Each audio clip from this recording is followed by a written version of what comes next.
तत् विष्णु परमं पदं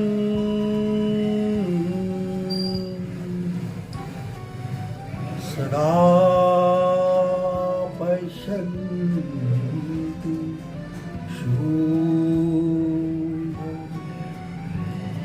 दिवि विचक्षुरातमम्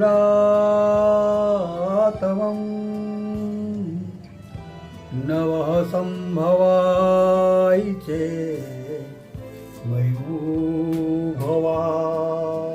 च नवः शङ्कराय चेत् महेश्वराय च नमः शिवाय च शिवतराय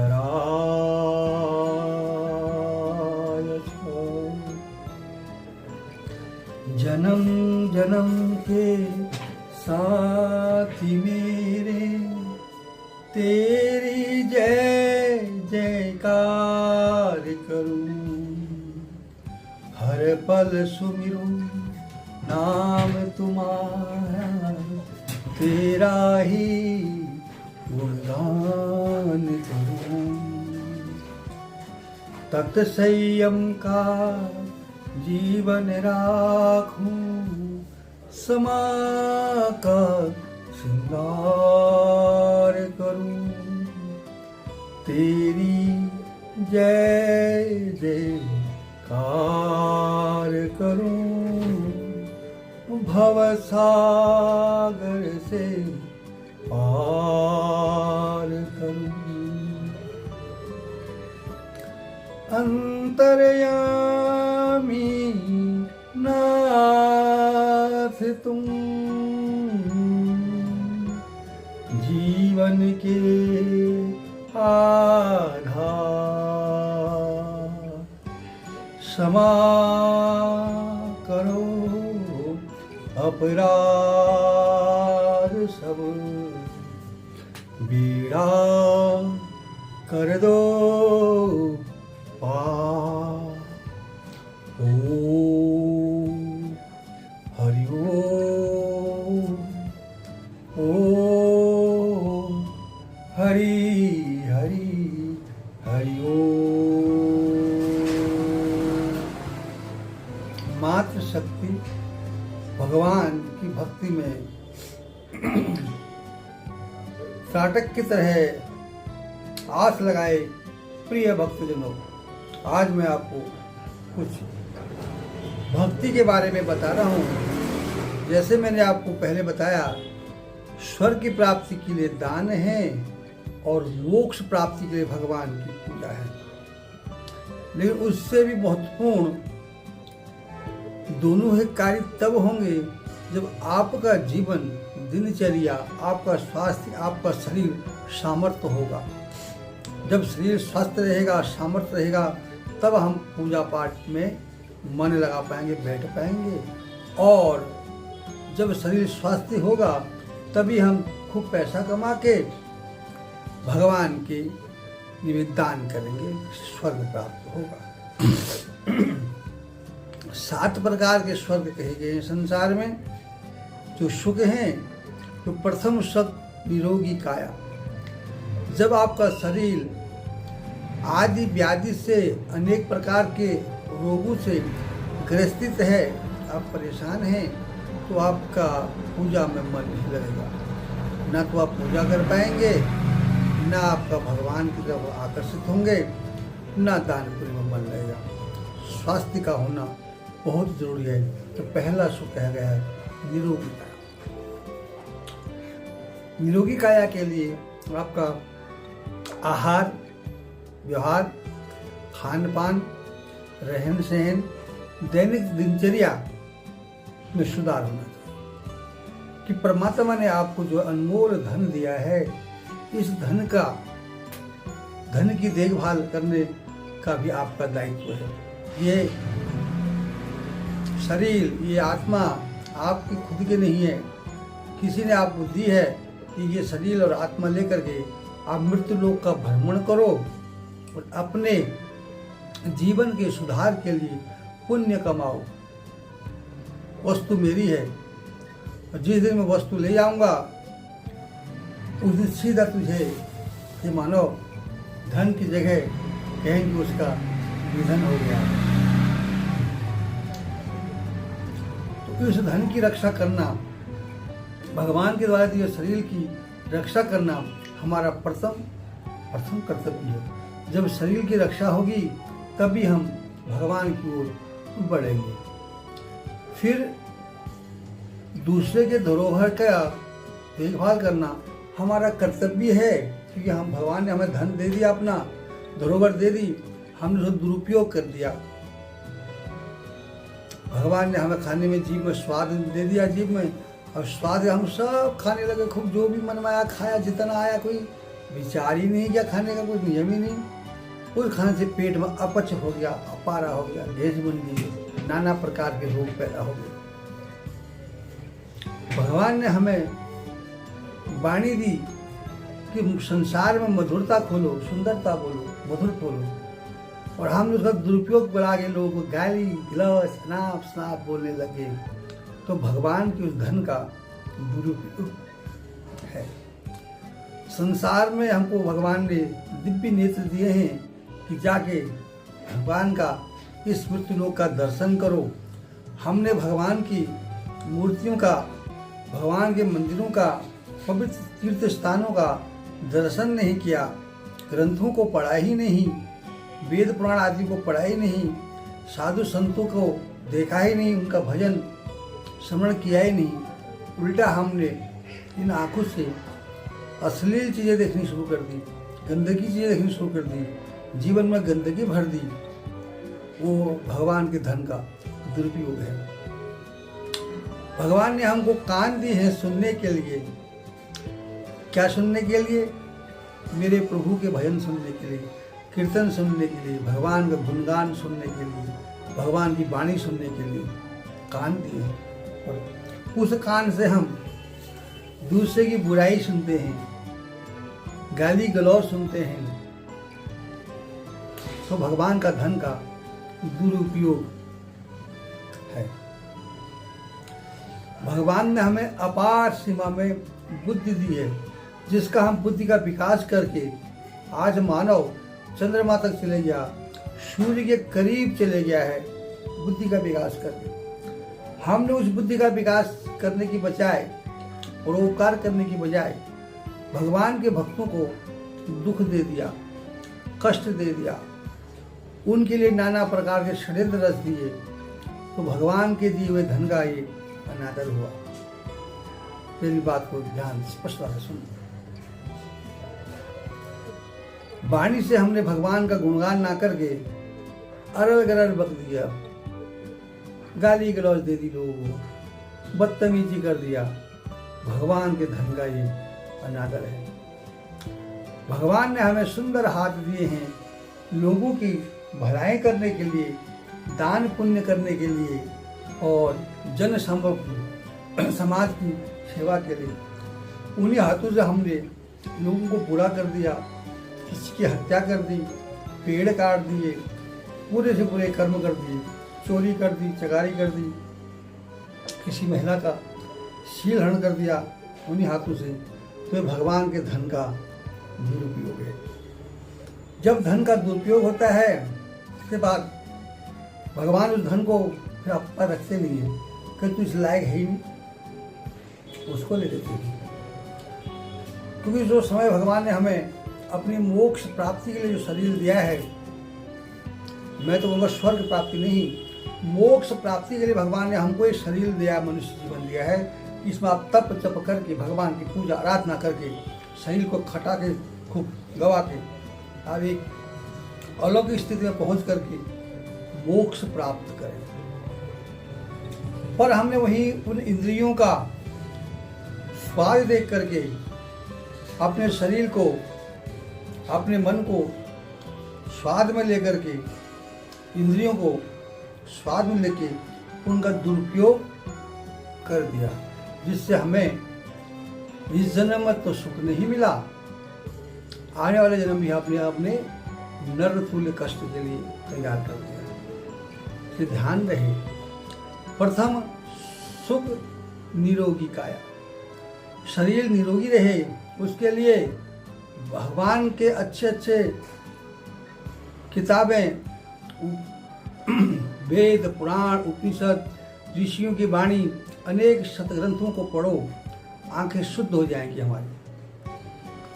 कान भगवान के भजन, कीर्तन, सप्ताह, प्रवचन सुनो, कान शुद्ध हो जाएंगे। मुख से मीठी वाणी बोलिए, कहते मीठी वाणी बोलिए, जग को आपा, आपन को शीतल करे, सबको शीतल हो। मधुर बोलने से, अच्छा बोलने से अपना मन तो शांत होता ही है, दुनिया भी शांत होती है। तो भगवान का इस धन का सदुपयोग है।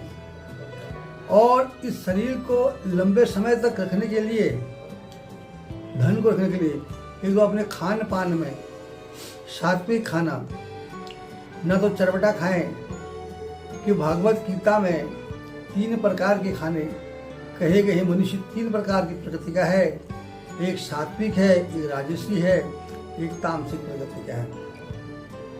सात्विक मनुष्य न तीखा खाता है, साधारण खाता है, उसमें न नमक है न मीठा है, सिंपल उबला हुआ साधारण वस्तु का सेवन करता है, उसे सात्विक मनुष्य कहते हैं।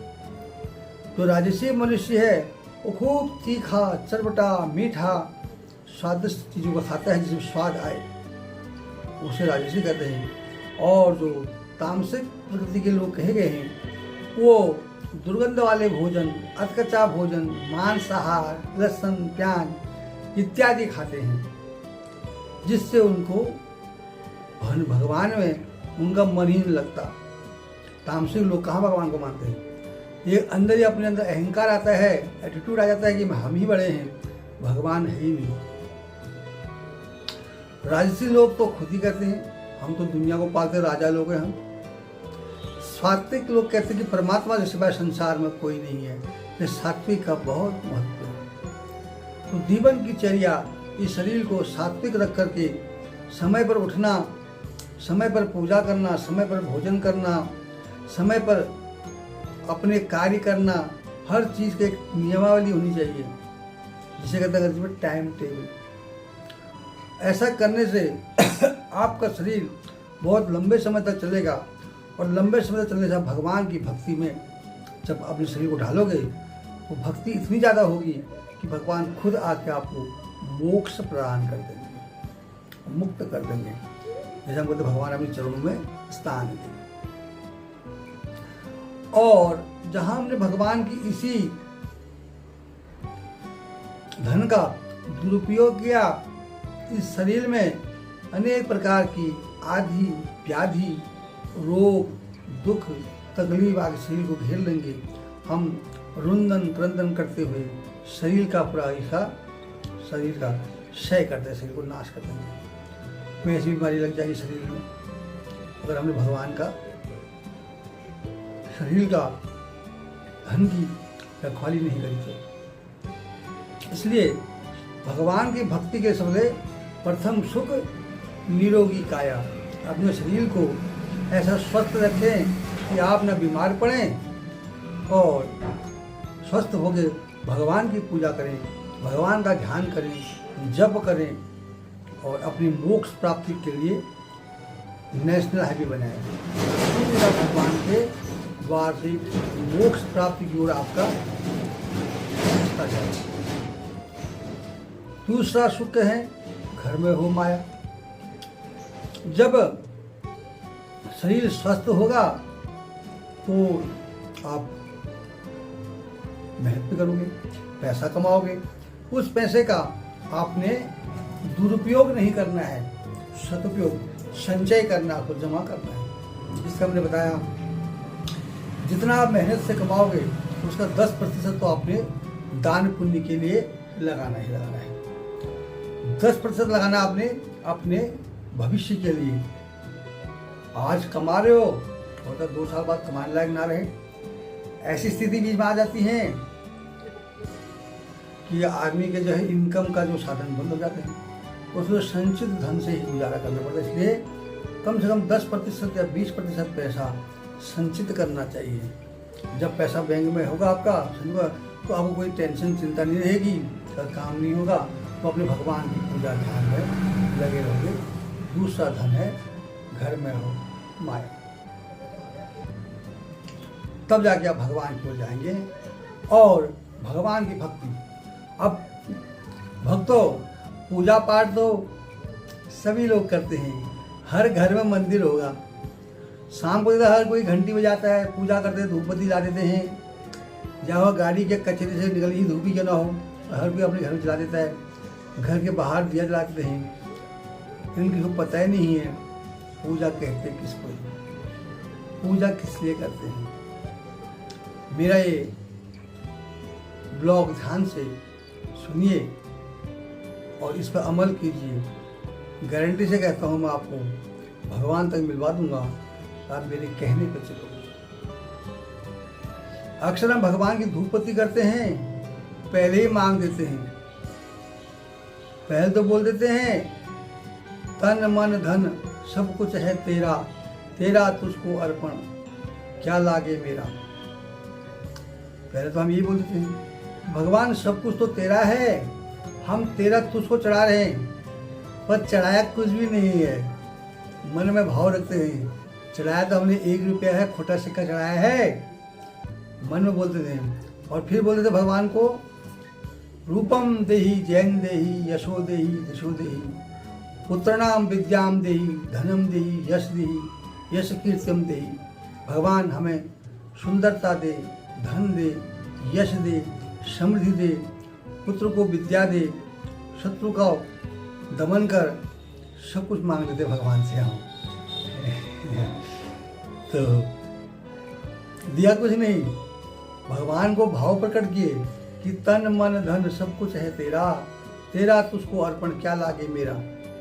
दिया नहीं है हमने, फिर उसे मांग लेते हैं रूपम देहि जैन देहि यशो देहि दिशो देहि, पुत्र नाम विद्याम देहि यश कृत समृद्धि देहि, देहि में परम सुख। हो जो परम सुख है संसार का वो मुझे दे दे परमात्मा। एंड ऑफ लाइन में जो सुख है वो मुझे दे दे। तो पूजा का कोई फायदा ही नहीं हुआ। जो किया उसे मांग लिया, फिर उन भौतिक सुख का उपयोग करके वो सुख खत्म हो गया। भगवान से मांगो वो जो सुख ऐसा मांगो जो खत्म ही ना हो, अक्षय सुख है, अक्षय सुख। जैसे मैंने कहा भगवान मुझे कुछ नहीं चाहिए, तूने अनमोल धन मुझे दिया है शरीर, इस धन से मैं सब कुछ कर सकता हूँ, अच्छा बोल सकता हूँ, अच्छा देख सकता हूँ, अच्छा सुन सकता हूँ, अच्छी जगह चल सकता हूँ, बुद्धि से अच्छे अच्छे कार्य कर सकता हूँ, ऐसे विकास के कार्य कर सकता हूँ, अपनी उन्नति का मार्ग खुद में कर सकता हूँ। तो अनमोल दिए हुए धन का जब तुमने एक बार धन दे दिया, मैं बार बार तुझे क्यों मांगू। भौतिक सुख तो मैं इस शरीर से खुद ही कमा लूंगा। हे परमात्मा, हे मेरे इष्ट, हे मेरे मालिक, हे मेरे दातार, अगर देना ही है तो मेरी पूजा से अगर प्रसन्न हो, कुछ देना है मेरे प्रभु, मुझे मोक्ष प्रदान कर दो। इस जीवन का पुनः आवागमन से मुझे मुक्त कर दो, दोबारा मुझे आना जन्म ना लेना पड़े, दोबारा आना ना पड़े, मुझे मोक्ष प्रदान कर दो। अपनी प्रार्थना में भगवान से ये विनती होनी चाहिए, ये नहीं कि मुझे पुत्र दो, मुझे संतान दो, मुझे धन दो, मकान दो, गाड़ी दो, शत्रु को मार दो, अनेक कामने होते हैं। भौतिक सुख भगवान से हमने नहीं मांगना है, हमने भगवान से अक्षय सुख मांगना है कि हे परमात्मा, हमें हमारी भक्ति से अगर आप प्रसन्न हो तो हमें मोक्ष प्रदान कर दो, हमारा संसार से आवागमन ही खत्म हो जाए, तेरे चरणों में हमको स्थान मिल जाए। ये प्रातः काल और संध्या काल बेला में भगवान से प्रार्थना करनी है। भगवान के ऐसे भाव रखने भगवान से कि भगवान की एकदम सखा बनाइए, भगवान को अपना मित्र बनाइए, अपने पूरे दिल की किताब उनके आगे खोल दीजिए कि प्रभु ये मेरी जीवन की लीला है। सुबह आज प्रातः उठा, यहाँ गया, इतनी जगह मैंने चोरी करी, बेईमानी करी, ईमानदारी की, इसको मार के आया, इसको मार खा के आया हूँ। पूरा वातावरण, पूरा अपना जो दिन की चर्या भगवान को प्रस्तुत कीजिए और भगवान से प्रार्थना की, भगवान अगला दिन अच्छा होना चाहिए। कोशिश करूँगा कल मैं अच्छा बोलूँ, चोरी ना करूँ, और तेरा आशीर्वाद, तेरा हाथ सर पर रहेगा, तेरी छत्र की छाया सर पर रहेगी, तो मैं सारे मेरे आदि व्याधि क्रोध आपको सब खत्म हो जाएगा। मेरा मन चंचल की बजाय मधुरी हो जाएगा और मैं अच्छे अच्छे कार्य करूं। उस कार्य प्रभाव से परमात्मा प्रसन्न होकर के मुझे मोक्ष प्रदान करना। संसार का सारे सुख तो मैं तेरे दिए हुए अनमोल धन से ही कमा लूंगा। जो अनमोल धन तुझे दे रखा है, इसका प्रयत्न करके, प्रयास करके मैं संसार के सारे सुख कमा लूंगा। परंतु तेरी कृपा तो सिर्फ भक्ति से ही मिलती है, तेरी कृपा तो दया से ही मिलती है, तेरी कृपा तो तुझे अपना बनाने से ही मिलती है। हे सका, ही मेरे मित्र, ही मेरे इष्ट, मेरे देवता, तू मेरा मित्र, मेरा पिता, मेरा गुरु, मेरा सका बनकर मेरा मार्ग दर्शन कर। इतना काम कर दे, मेरी बुद्धि को विवेक कर दे, मेघा बुद्धि दे दे, इस बुद्धि को पहनी कर दे, तेज कर दे, जिससे कि मैं सटीक कार्य करूं, अच्छा कार्य करूं, अपने उद्धार के लिए, अपने मोक्ष कैसे प्राप्त हो, उस कार्य पर, उस पंथ पर मैं भ्रमण करूं, उस बाग में मैं भ्रमण करूं जहां मुझे मोक्ष प्राप्त हो। उस बुद्धि को पहना करना सिर्फ तेरे हाथ में है, मेरे हाथ में नहीं है। इसलिए मुझ पर रहम करके, दया करके मेरी बुद्धि का विकास करना कि मैं सदमार्ग पर, सद्बुद्धि पर जाऊं और ऐसे काम करूं जिसको करने से तेरी कृपा, तेरी रहमत मुझे बरसती रहे और मुझे मोक्ष प्रदान हो जाए, दोबारा संसार के आवागमन से मुक्त हो जाए।